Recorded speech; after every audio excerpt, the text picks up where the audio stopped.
Bonjour à tous et bienvenue sur Crypto Signal. Alors d'abord désolé si peut-être les paramètres sont pas nécessairement les mêmes que d'habitude, puisque je viens de changer de PC, donc du coup c'est pareil, je vais pas avoir les mêmes automatismes, etc. J'étais auparavant sur Mac et je passe du coup sur PC.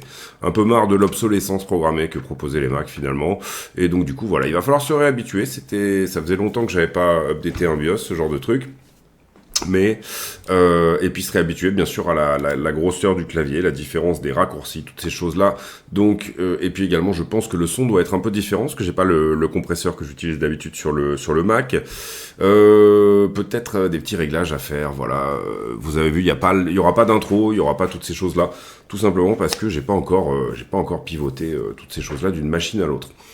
L'essentiel, c'est qu'on puisse se parler. Et là, en l'occurrence, Bitcoin en daily, on est toujours dans cette tendance de fond qui est baissière. Je parle bien sûr de cette grosse consolidation là. C'est pas non plus quelque chose d'extrêmement impulsif, hein, on l'a vu. Maintenant, pour le moment, nous, ce qu'on avait dit, c'est éventuellement rebond sur les 62 pour venir toucher la zone des 59-61, et c'est parfaitement ce qu'on a eu. Donc pour la suite, le rejet un peu logique dans cette zone, hein, autour de cette boîte de liquidité là, dont on a déjà mangé une bonne partie, avec peut-être une revisite ici pour une nouvelle tentative autour des 53 dans cette zone là. Pour le moment, en tout cas, ce qu'on voit sur la daily, c'est que on est au sein d'une tendance de fond baissière dans une correction haussière. Pourquoi ne pas revenir revisiter une nouvelle fois, hein, et ça serait plutôt propre de le faire, finalement, la traîne du haut. Donc, pourquoi ne pas venir sur les 66 ?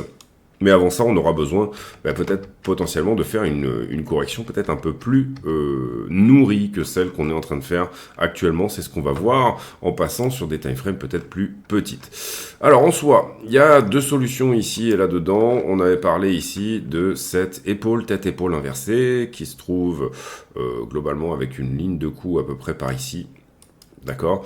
Ici, auparavant, on avait à peu près par ici. Auparavant, on avait ici une résistance, hein, vous le comprenez. Épaule tête épaule inversée, donc vous le comprenez, c'est cette figure-là, d'accord. Et là, on est actuellement au retest de la ligne de coup. Tenir un support 4 heures ici, alors quel qu'il soit, hein, c'est-à-dire que en l'occurrence, on peut enfoncer légèrement la ligne de coup. Vous voyez ici qu'on a un 4 heures, soit on en a un assez joli qui se trouve dans cette zone-là, à peu près par ici. Donc, venir prendre la liquidité sous la petite structure ici et se reprendre serait plutôt une bonne nouvelle. Également, on a un 4 heures qui se trouve à peu près par ici. Et puis, on a tout simplement la ligne de coup, hein, qui est à peu près à l'endroit où on est actuellement. Donc, venir à casser cette figure, retester la ligne de coup et repartir serait très bon. Auquel cas on vise dans ces cas-là une sorte de balançoire, c'est-à-dire qu'on prend la structure, qu'on reporte tout simplement au point de cassure, et ça nous emmènerait ici à ce stade sur la zone à peu près des 64-65, donc pourquoi pas. Et à l'inverse, enfoncer beaucoup plus est tout à fait possible, c'est-à-dire qu'à ce moment-là, on serait dans la continuation de la tendance de fond. Quelles sont les choses qui peuvent nous dire éventuellement qu'on va continuer cette tendance de fond et qu'on va corriger plus? Bon déjà, je pense qu'on le voit bien ici à la perte de ce momentum ici, hein, ce momentum à la hausse. Donc on a des lignes au niveau des creux ascendants qui malheureusement pour le moment ne semble pas tenir, et à partir du moment où on le perd, vous voyez qu'on accélère un petit peu, donc ça c'est important à voir. On a cette petite boîte de liquidité qu'on n'a jamais revisitée autour des entre 53,5 et 55 qui peut éventuellement être revisitée, puis peut-être un petit peu trop de longueur. En tout cas, c'est ce qu'on va peut-être voir sur la partie liquidité, etc. On avait une boîte ici qui était un peu plus grande, hein, je l'ai retracée ici, mais elle était plutôt sur la zone des 59 à 61. On en a bouffé une bonne partie, mais elle se défend bien, et d'une certaine manière, ce qu'on peut voir éventuellement qui se défend, c'est, je dirais, soit un niveau daily, qu'il va falloir noter comme ça. Hop. Malheureusement, en daily, on peut faire pas mal de choses. Et je veux dire ici, alors ça peut pas être un daily malheureusement, parce que vous voyez qu'on a ces deux petites bougies là, mais globalement j'aurais bien aimé mettre quelque chose à peu près sur cette zone là, et là c'est pareil, vous voyez qu'on a globalement cette zone là qui a déjà été touchée, donc on va être obligé de le mettre par ici. Désolé, hein, il faut que je reprenne un petit peu mes habitudes encore une fois. Hop. Alors concrètement, donc ça c'est la zone où on peut refuser en daily, hein, tout à fait, et je vous ai montré donc les endroits sur lesquels en 4 heures on peut éventuellement trouver support. Pour continuer là-dessus, et en tout cas sur une time frame peut-être plus petite, on va pousser jusqu'aux 15 minutes, essayer d'aller voir un petit peu ce qui se met en place. Alors, 15 minutes, ce qui était pas mal en soi auparavant, c'est que on avait récupéré la trend verte que vous voyez ici, qui est celle-ci là, et qui est finalement, et c'est là-dessus, vous voyez qu'on fait plus ou moins cette figure de retournement, plus ou moins, hein, j'entends, et c'est une trend qui est relativement importante, en ceci que c'est une des trends les moins agressives en fait finalement de Bitcoin, qui jusque-là, en daily en tout cas, tenait à peu près, pas forcément en daily, mais oui, voilà, enfin sur du long terme, tenait à peu près. Si jamais on la perd, et qu'on la perd vraiment, c'est-à-dire qu'on s'en écarte assez fortement, et ça pendant un certain temps, et comprenez bien que ça commence à être le cas, hein, puisque si je regarde dans autre chose que du daily, là déjà on a fermé quelques bougies en deçà. Ça peut être éventuellement un retour sur la trend la moins agressive ici. Qui pour le moment, si ça se faisait aujourd'hui, se trouve autour des 45 000 $, hein, si on le fait en ligne droite, si on le fait en une journée, hein, bien sûr. Et voilà, donc attention à ça, et plus ou moins c'est là où est Ethereum, hein, d'une certaine manière. C'est-à-dire qu'Ethereum théoriquement est plus risqué, donc il réagit plus vite que Bitcoin, donc peut-être que c'est lui qui donne la bonne direction. J'en profite pour vous dire de ne pas hésiter à vous affilier si c'est pas déjà fait. Vous pouvez vous affilier sur Bluffin à la chaîne, et du coup grâce à ce nouveau setup, hein, donc du coup nouveau setup sur PC, j'ai gardé mon Mac qui est pour de la bureautique finalement plutôt correct, pour des trucs personnels, et donc du coup vraiment ce PC là ne servira entre guillemets que à trader, et puis donc pas d'investissement dessus, hein. Tout ce qui est investissement se passera sur mon autre ordinateur. Donc du coup bon voilà, et puis toutes les données personnelles, etc.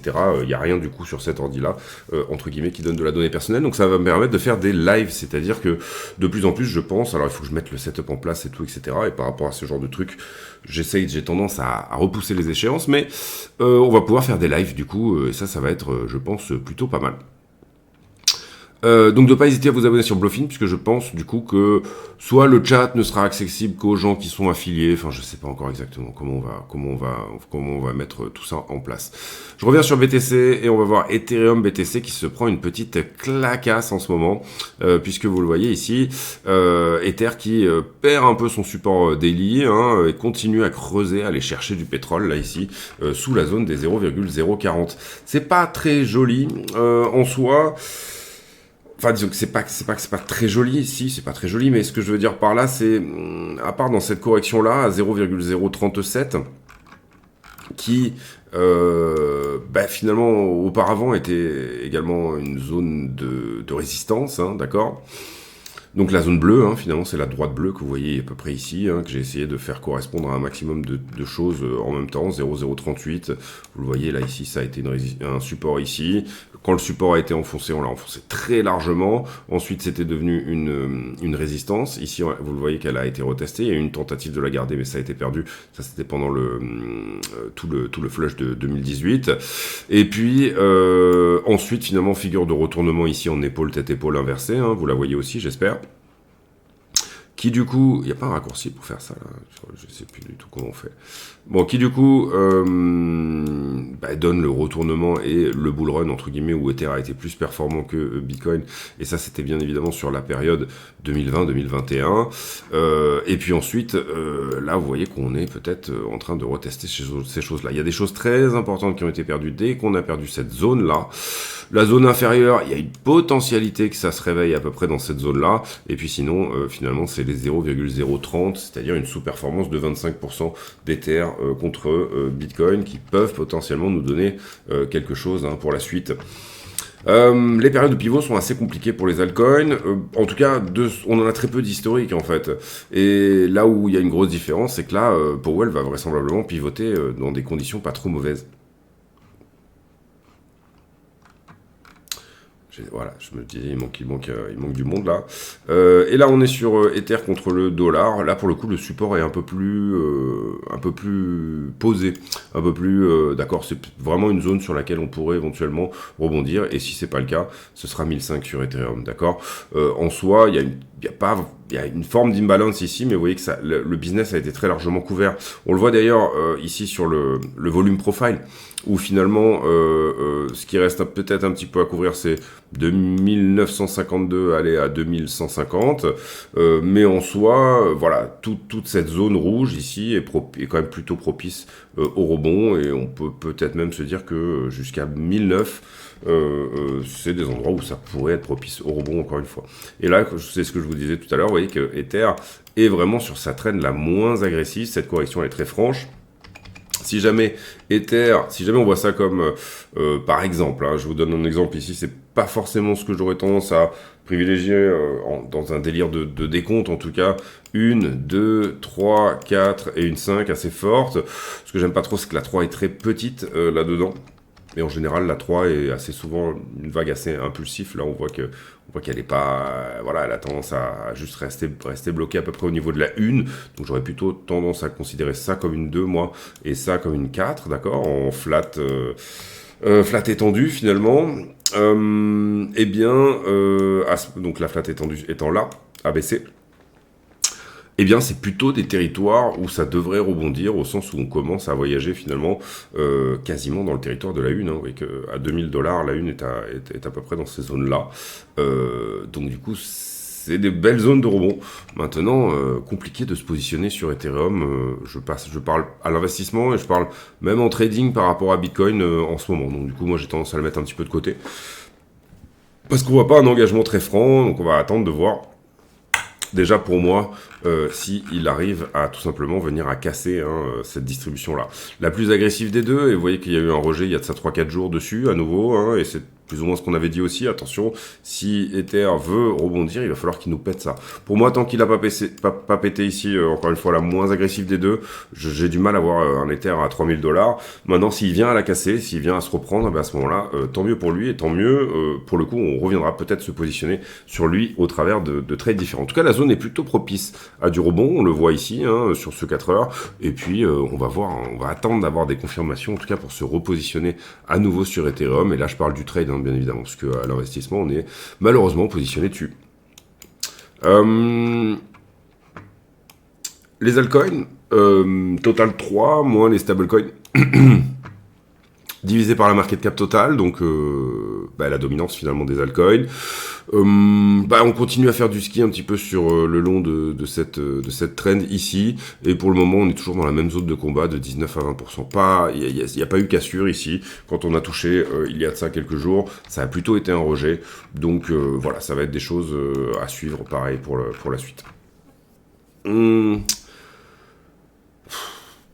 Voilà pour le technique, il n'y a pas grand chose de plus à dire que il y a de ça 3-4 jours, bon, si ce n'est qu'on est venu toucher un peu les targets, la zone de liquidité de 59 à 61, donc c'est logique de corriger, j'ai envie de dire, à partir de là. On passe au Fonda. Qu'est-ce que j'ai tweeté? Alors on a eu du très bons afflux ETF, si je me trompe pas. Oui, ça c'était le 13. La SEC qui a étendu ses poursuites, mais elle a fait pas mal dans ce dépôt de plainte contre Binance, entre guillemets. Elle a fait elle a beaucoup joué avec les mots. Et d'une certaine partie, elle a dit que, en parlant de securities, crypto asset securities, elle ne voulait pas dire que le titre était un titre, mais qu'elle, enfin bon voilà, en gros, elle joue sur les mots, et on n'est pas nécessairement ici dans une attaque à proprement parler de mise sur le marché de securities. Très bons afflux ETF, j'en ai parlé encore, mais vous voyez qu'Ethereum, 1,5 million, et surtout, énormément de sorties du côté de THE, alors pour le coup, qui couvre finalement tout le reste. D'accord, vous avez des entrées ici, et vous avez des sorties. Donc, bon, voilà, c'est toujours un peu comme ça s'était passé sur Bitcoin, une rotation de Grayscale aux autres ETF, mais qui, pour le moment, est quand même moins impressionnante que celle de BTC. JP Morgan, ça c'était le 13 aussi, qui nous dit qu'il y aura probablement 25 points de base, alors que les autres banques, vous voyez, sont positionnées... Il y aura probablement 50, pardon, alors que les autres banques sont positionnées sur 25. Globalement, c'est ce que commencent à pricer les traders aussi, hein, avec 57%. Contre 43, deux traders qui pensent que la Fed va pivoter plutôt de 50 points de base. C'est ce qu'on pense aussi, c'est ce qu'on pensait aussi depuis un bon petit moment. Maintenant, Powell, s'il nous donne 50 points, s'il va nous donner 50 points de base, je pense que Powell va nous en faire part un petit peu avant. Il y a des chances que ça sorte, parce que théoriquement, il aime bien communiquer les choses avant que ça se passe pour ne pas être celui qui a fait cracher ou qui a poussé les marchés tout simplement. Les commodités qui sont à un niveau historiquement bas par rapport au S&P 500. Alors, est-ce que ça veut dire pour autant que c'est déflationniste ou quoi que ce soit? Non, pas nécessairement. C'est plutôt ici un moment de fête où vous voyez qu'effectivement, dans les grandes crises pétrolières, là, en fait, finalement, on n'est pas si cher, entre guillemets, par rapport au S&P 500, en valuation par rapport au S&P 500. En général, on a tendance à être sur des points où les commodités sont extrêmement importantes au moment de crise inflationniste. Ça va plutôt dans le sens du fait que l'inflation pourrait se calmer. Et là où c'est curieux, c'est qu'il y a un petit quelque chose de cassé d'une certaine manière, puisque théoriquement, en période donc pendant que les taux ont été hauts, il n'y aurait pas dû y avoir un aussi joli rallye sur le S&P en tout cas. Des coups de feu qui ont été tirés par rapport à Donald Trump. Alors on n'a pas énormément encore d'informations par rapport à tout ça. Excusez-moi, je me repose une seconde. Donc pour le moment, pas trop d'informations, si ce n'est peut-être un mec un peu taré, peut-être pro-Ukraine, etc., qui aurait à nouveau essayé de tirer sur Trump pendant qu'il jouait dans son golf. Thierry Breton qui démissionne, ça c'est plutôt une bonne nouvelle. Et pour une fois, c'est à mettre au crédit de Ursula von der Leyen, donc au travers de 2 mandats, elle aura réussi à faire quelque chose de pas trop mal, au moins une fois. Et Macron qui nous fait une François Feldman, là, en sautant et en disant qu'il ne sautait pas, n'est pas français, à côté des Paralympiques. Ça fait un petit peu de tâche.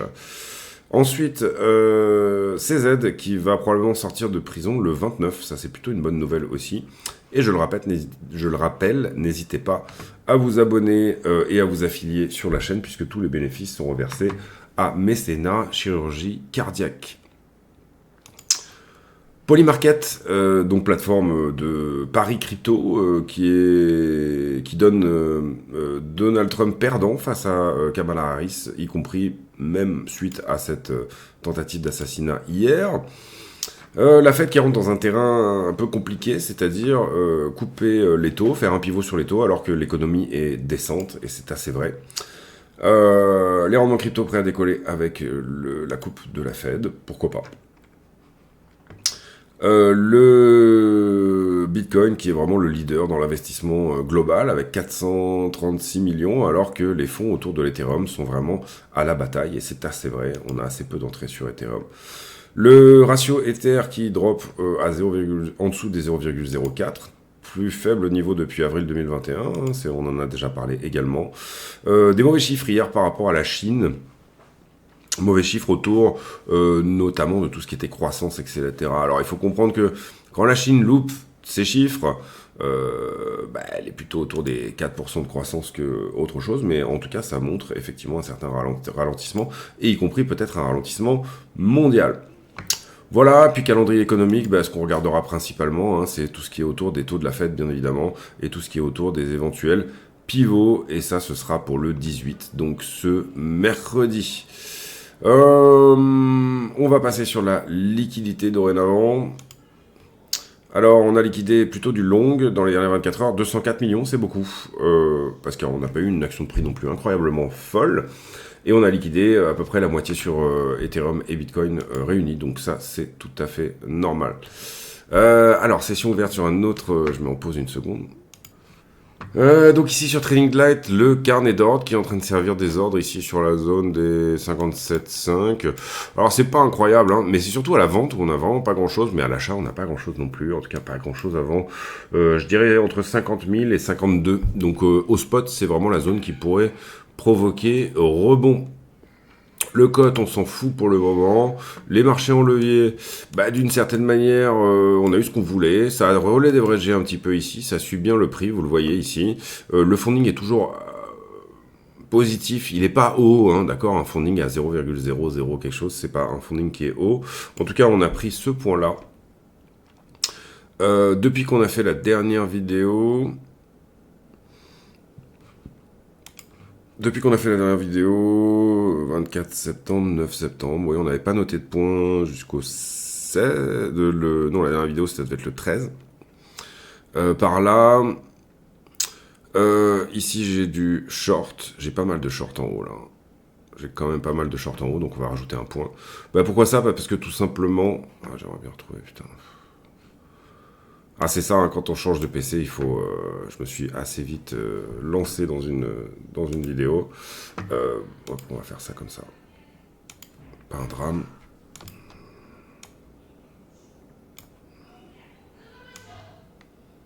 D'accord, point de longue à prendre éventuellement ici. On va voir si c'est ce qui se met en place. Je mets en pause une petite seconde. Donc un petit peu de long ici sur le haut, bon on voit que ça a quasi revisité hein, là-dedans. Et puis par ailleurs derrière j'ai un prix qui descend et un funding qui monte, donc ça c'est pas très bon, au moins jusque là, bon, c'est ce qu'on voit que c'est effectivement ce qui est en train de faire le prix. Où là on a liquidé pas mal de monde, on le voit sur la descente de l'open interest, c'est là qu'on vient chercher je pense les 200 millions. Un peu trop de monde qui était optimiste et un peu trop de monde qui était optimiste entre guillemets trop tard. Ensuite, derrière, ça va normalement pour moi. Donc, on pourrait rajouter un petit point de longue à prendre là, mais c'est pas incroyable, hein, au sens où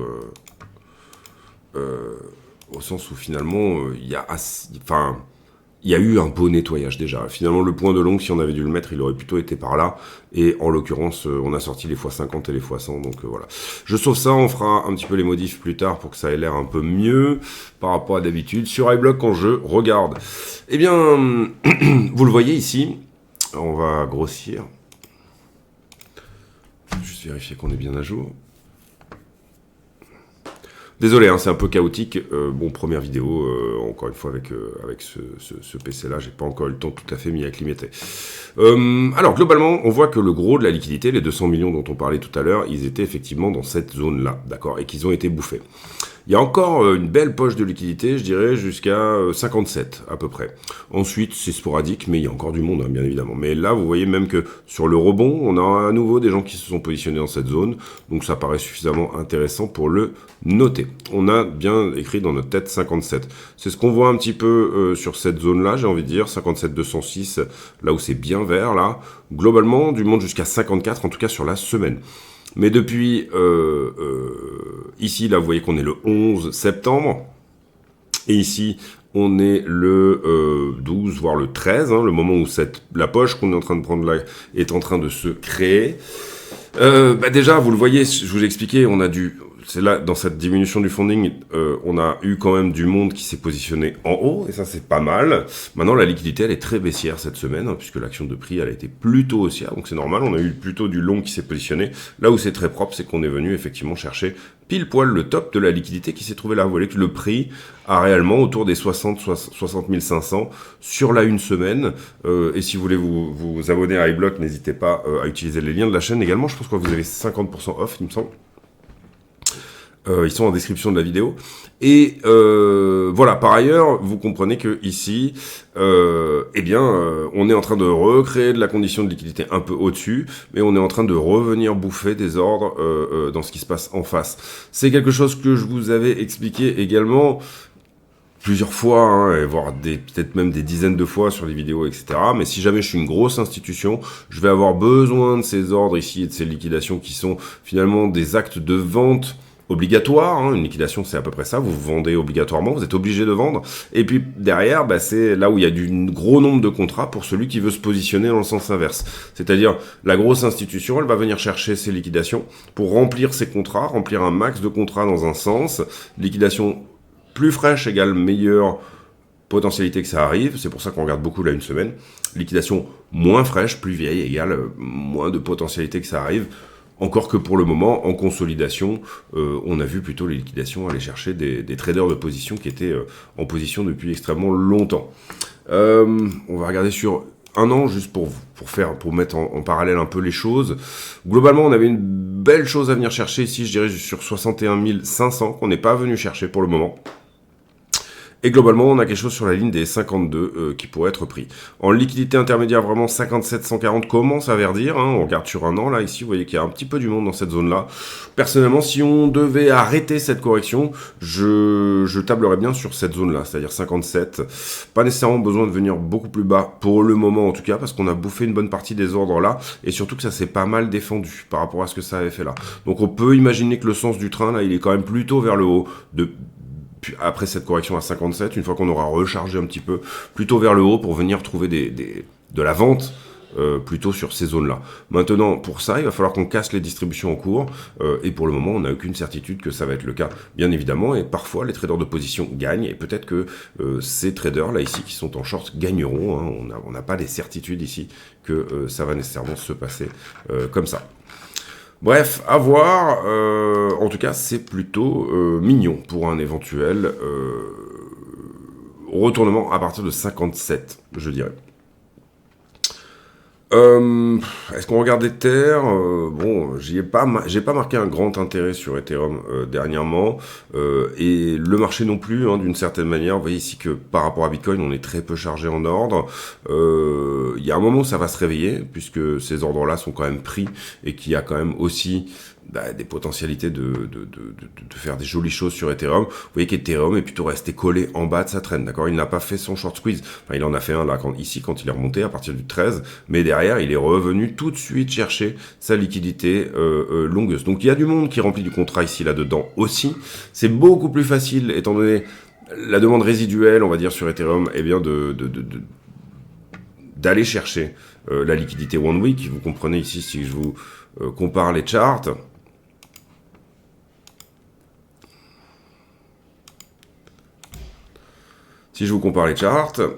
que Bitcoin est plutôt au milieu de sa liquidité, alors que Ether est déjà en bas, d'accord? Donc, en soi, peut-être plutôt jouable d'ouvrir là, à l'instant T, quelque chose sur Ether quand il aura revisité éventuellement 2229, que d'aller jouer quelque chose sur Bitcoin tout de suite. Mais en tout cas, à 57, pour moi, Bitcoin peut éventuellement peut-être se retourner. En tout cas, au vu de la liquidité, d'accord? Encore une fois, on regarde ici la technique, le fondamental, le sentiment. Sur la technique, venir à 57 et rebondir, bon, globalement, ça serait trouvé rebond à peu près sur la ligne de coup, d'accord, de cette épaule, tête-épaule, légèrement enfoncé, peut-être plus même en bas, au milieu, on va dire, de l'épaule gauche. J'essaye de retrouver encore une fois mes automatismes, on va y arriver. Donc voilà. Si je repars sur le 15 minutes pour faire la conclusion de cette vidéo, la liquidité actuelle de la 1 semaine se trouve finalement quelque part sous cette structure-là, d'accord? Voilà, typiquement ici. Et pourquoi ça? Tout simplement parce que c'est un endroit où on a latéralisé pendant un petit moment, donnant la chance finalement à pas mal de monde de rentrer ici. Derrière, il y a eu le push, il y a eu les ventes dans la boîte de liquidité supérieure, et puis certains qui peuvent éventuellement être toujours en position. Donc là, j'aurais tendance à dire que ça peut être un endroit assez sympa, une fois qu'on aura bouffé ça, pour faire une continuation, aller chercher le reste de cette boîte, et peut-être, on l'a vu sur les 1 an, des traders de position un petit peu plus haut. Attention à cette boîte de liquidité qui est plus ou moins intacte, on l'a vu quand on a regardé tout simplement les choses. Voilà, pour moi, il y a pas mal de choses qui se tiennent finalement sur ce 4 heures-là. Rappel, c'est pas magique, hein, c'est pas parce que vous dessinez une droite sur votre chart mais ça vous aide à prendre une décision, d'accord? Ce sont des critères graphiques d'aide à la décision. Ici, on le voit sur cette 4 heures, si jamais on la tient, c'est-à-dire que si là, on fait notre prise de liquidité, là, comme ça, on vient ici dépasser, peut-être éventuellement là-dessous, pourquoi pas même retrouver rebond sur cette zone-là, d'accord? J'aurais tendance à dire plus haut, moi, en ce qui me concerne, plutôt sur la boîte de liquidité que au fin fond de la boîte, d'aller vraiment toute la chercher, mais encore que c'est possible, 56,5. Là, je l'ai tracé peut-être un tout petit peu plus, un peu trop large. On va le refaire. Donc en soi, voilà, la liquidité la plus fraîche, elle est ici. La liquidité la moins fraîche est plutôt là. Et il nous reste de la liquidité en short au-dessus. Le sentiment est plutôt longueur, en tout cas j'ai trouvé.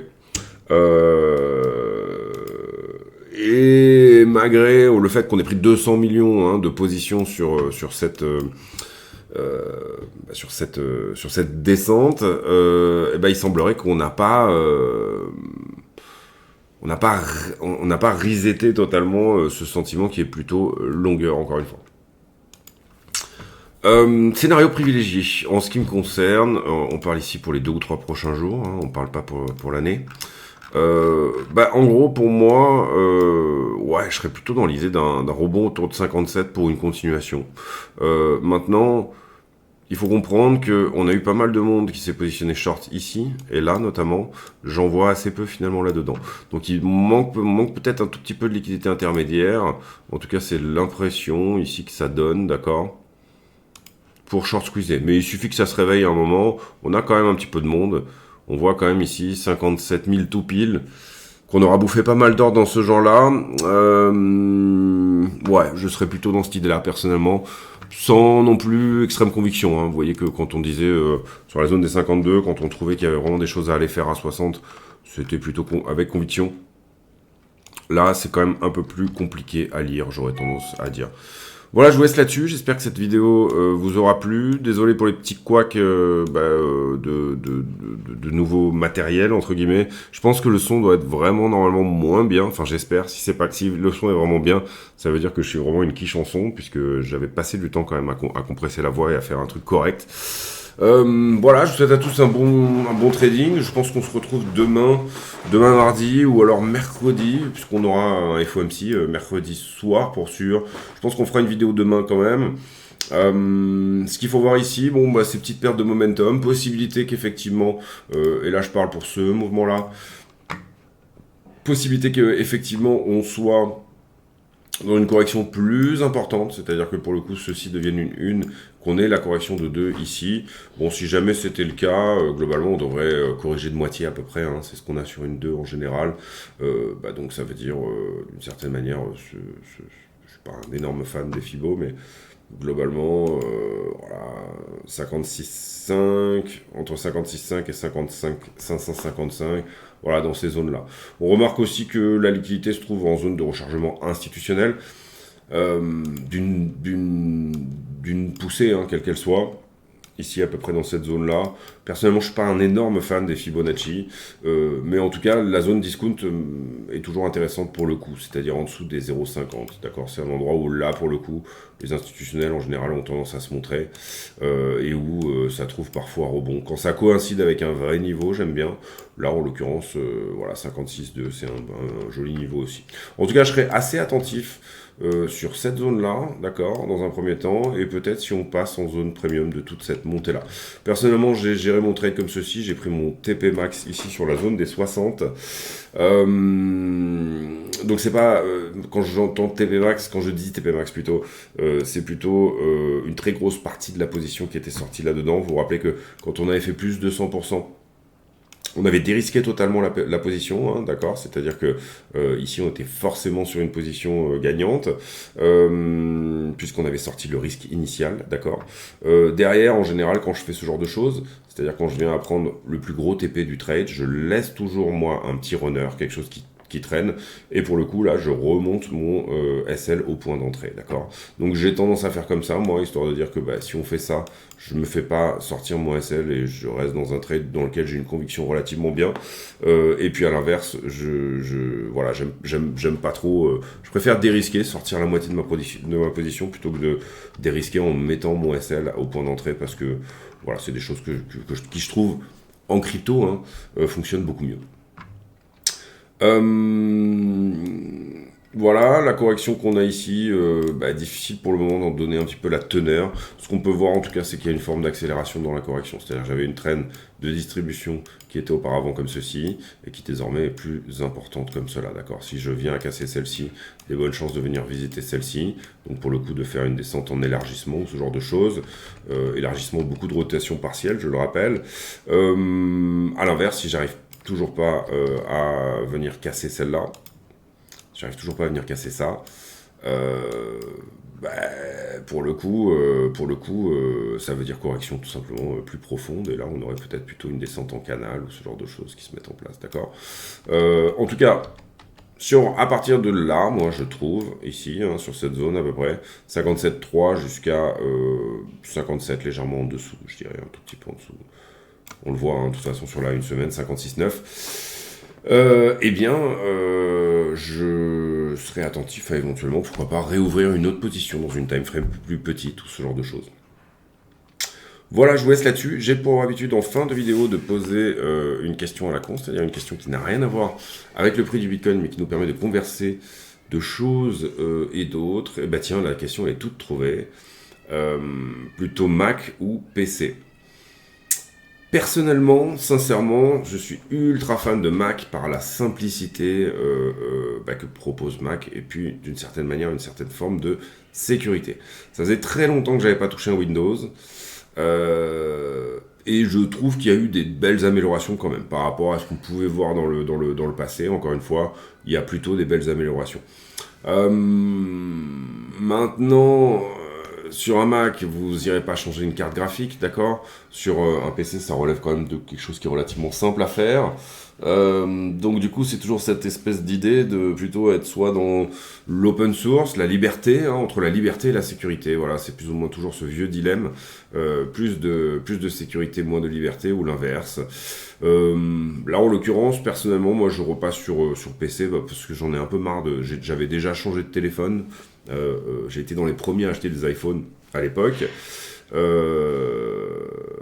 À l'époque où c'était un iPod même amélioré. J'étais vraiment dans les tout premiers à acheter ça. Parce que je trouvais ça génial. J'adore les gadgets, j'adore ce genre de choses. Et à l'époque, j'étais dans les premiers aussi à acheter les MacBook blancs. Donc c'était il y a de ça un petit moment. Je pense qu'on parle de ça, c'était peut-être une petite vingtaine d'années, même quelque chose comme ça. Peut-être plus. Et en gros, voilà, ça marchait tout le temps bien. Vous pouviez garder un Mac pendant 5-6 ans. Si vous preniez un bon Mac, ça marchait. Là, maintenant, il y a une obsolescence programmée chez Apple qui me gêne énormément. C'est-à-dire que c'est achète et puis jette. Et puis, si tu fais pas les mises à jour, parce que tu peux refuser de les faire aussi, hein, mais à un moment donné, ta machine fonctionne plus parce que Chrome, je sais pas, ou n'importe quoi, ou n'importe tout ce que tu peux utiliser n'est pas tu peux pas le mettre à jour non plus. Donc si tu veux garder une machine qui tourne, il faut mettre leurs nouveaux OS, etc. Et au bout d'un moment, c'est fait pour que ta machine ne tourne plus, hein, tout simplement. Là, en l'occurrence, moi, mon Mac, il était de 2021, je crois. Chose comme ça.